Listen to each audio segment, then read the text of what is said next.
Marci McGregor is with us, Merrill and Bank of America Private Bank Senior Investment Strategist and CIO. What did you make of the 7% read? What did you make of, well, the market's kind of shrugging its shoulders about it? Was it all priced in? I do think the market was possibly even expecting a worse read than we got today. So I think we saw a little bit of a relief rally. Honestly, the Fed has done a good job so far in communicating what is a pretty stark pivot from where we were 2 months ago. Now the market's expecting the first rate hike in March, and if probably one each quarter after that. And I think that feels spot on. But so far, the Fed has navigated and the market's digested this pretty well. Yeah, they digested it pretty well, but you definitely see some repositioning there, Marci. I don't know if it's specifically around inflation per se or more broader concerns here about how earnings hold up in the face of higher inflation and potentially higher rates. What are you generally expecting out of some of the companies, or what are you expecting to hear out of them this earnings season?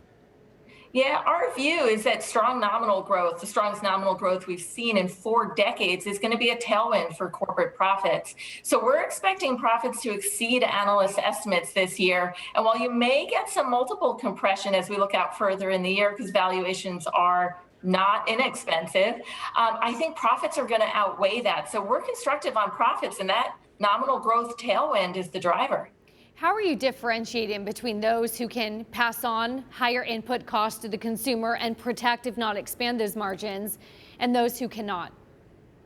Yeah, so I think it's all about positioning for this higher inflation. And it's a story we've been telling our clients for nearly a year now. So I think it's about cyclicals, energy, financials, industrials, materials, but being up in quality in those cyclicals. And then on the other end, I think about tech, and it's not the kind of big story, no profits tech, where we're really seeing the pain so far this year. I think it's more about mega cap tech, companies that are really pulling their weight in earnings, have free cash flows, and may actually be defensive when real market volatility hits. So I think it's an up in quality story, because those are the companies that are going to be able to pass along price increases. Marci, it's interesting that you mentioned financials there, and today Jefferies really getting beaten up as it misses. How painful is the sort of hit to the overall stock prices of companies if they do indeed miss analysts and investors' pretty lofty ideas? Yeah, so I think, the big story coming out of this earnings, and it's not just financials, I think we're also going to see this in tech, is how stock prices respond to earning beats and misses. I think that's going to tell us a lot about the market in the coming quarter or so. But broadly speaking, I would say banks emerged from the pandemic stronger. They're engaging in share buybacks, raising their dividends. If we get a re-steepening of the yield curve, and I know, that's not quite where we are yet, that's going to be another tailwind, especially for the banks. So we still like financials to lead this market. We talked a lot towards the end of last year, Marci, about fiscal policy, the potential for additional spending, I guess the collapse of some of those hopes and dreams by the Democrats and the president here. Are you factoring in at all any sort of additional fiscal stimulus to this economy this year?